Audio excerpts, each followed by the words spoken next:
क्या आप जानते हैं कि नबी पाक सल्लल्लाहु अलैहि वसल्लम ने बच्चों के चेहरे पर थप्पड़ मारने से क्यों मना फरमाया? क्या आप भी कभी गुस्से में अपने बच्चे के चेहरे पर थप्पड़ मार देते हैं? अगर मैं आपसे कहूं कि एक ही थप्पड़ आपके बच्चे के दिमाग, असाब, समात, बेनाई, शख्सियत और वालिदैन पर उसके एतमाद को मुतासिर कर सकता है, तो शायद आप अपना हाथ आइंदा रोक लें। हैरत की बात यह है कि आज दुनिया भर के माहिर अतफाल, दिमागी अमराज के माहिरीन, बच्चों के नफ्सियाती माहिरीन और आलमी तिबी इदारे भी यही कहते हैं कि बच्चे के चेहरे पर थप्पड़ मारना सिर्फ जिस्मानी सजा नहीं बल्कि एक संगीन तिबी और नफ्सियाती खतरा है।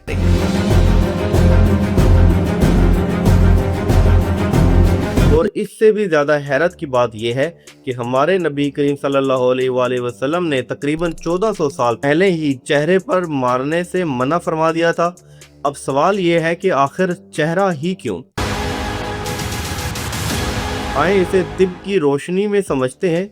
इंसान का चेहरा जिस्म के सबसे नाजुक हिस्सों में से एक है। इसके नीचे बेशुमार बारीक आसाब, खून की नालियां, आंखें, कान, नाक, जबड़ा और दिमाग से जुड़े अहम रास्ते मौजूद होते हैं। उनमें से एक अहम अस्व ये भी है जो चेहरे के पट्टों को हरकत देता है। उसकी बदौलत हम मुस्कुराते हैं, आंख बंद करते हैं, होंठ हिलाते हैं, खाना चबाते हैं और अपने जज्बात चेहरे के जरिए जाहिर करते हैं। बहुत से लोग समझते हैं कि थप्पड़ सिर्फ जिल्द को सुर्ख करता है, लेकिन हकीकत इससे कहीं ज्यादा संगीन है।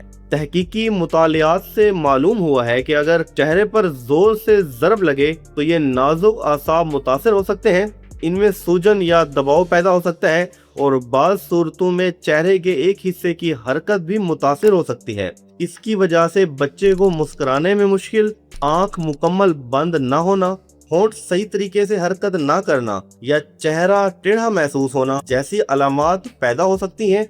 लेकिन नुकसान सिर्फ यहीं खत्म नहीं होता।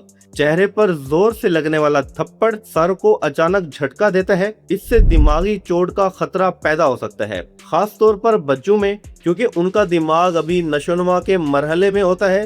बार बार लगने वाले ऐसे झटके यादाश्त, तवज्जो, सीखने की सलाहियत और दिमागी कारकर्दगी पर मनफी असर डाल सकते हैं। अब कान की बात करते हैं। अगर थप्पड़ कान के करीब लगे तो हवा का शदीद दबाव कान के पर्दे तक पहुंच सकता है। इससे पर्दा फट सकता है, समात भी मुतासिर हो सकती है, कान में मुसलसल सीटी जैसी आवाज आ सकती है और बाज़ औक़ात मुस्तकिल समात का नुकसान भी हो सकता है।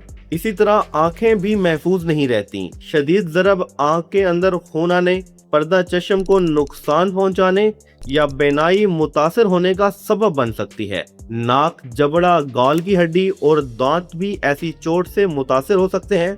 लेकिन एक ऐसा नुकसान भी है जो ना एक्सरे में नजर आता है, ना दिमाग के किसी स्कैन में, और वो है बच्चे का दिल, उसका जहन और उसकी शख्सियत। तहकीकाती मुतालियात के मुताबिक जिस्मानी सजा से बच्चे के जिस्म में दबाव पैदा करने वाले हार्मोन बढ़ जाते हैं और ये अमल बार बार हो तो बच्चा खौफ, बेचैनी, कम खुद एतमादी, जहनी दबाव और अफसुर्दगी का ज्यादा शिकार हो सकता है। तहकीक ये भी बताती है कि जिन बच्चों को बार बार मारा जाता है उनमें बड़े होकर दूसरों पर हाथ उठाने या तशद्दुद करने का इम्कान भी ज्यादा बढ़ जाता है। और शायद सबसे बड़ा नुकसान एतमाद का टूट जाना है। जिस माँ बाप की आगोश में बच्चा खुद को सबसे ज्यादा महफूज समझता है, अगर वही उसे मारे तो उसके दिल पर क्या गुजरेगी। इसलिए दुनिया भर के माहिरीन कहते हैं कि बच्चों को मारने से वो बाअदब नहीं बनते, बल्कि वक्ती तौर पर सिर्फ डर जाते हैं।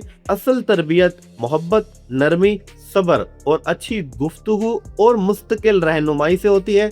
जरा एक लम्हे के लिए सोचें, जिस हकीकत को आज जदीद तिब, दिमागी साइंस और नफ्सियात साबित कर रही है, हमारे नबी करीम सल्लल्लाहु अलैहि वसल्लम ने 1400 साल पहले ही हमें इसकी तालीम दी थी। आए अपने बच्चों के साथ मोहब्बत, शफकत और हिकमत का रवैया इख्तियार करें, क्योंकि यही सुन्नत भी है और यही साइंस भी है। अगर आपको यह मालूमात मुफीद लगी तो इसे जरूर दूसरों तक पहुंचाएं।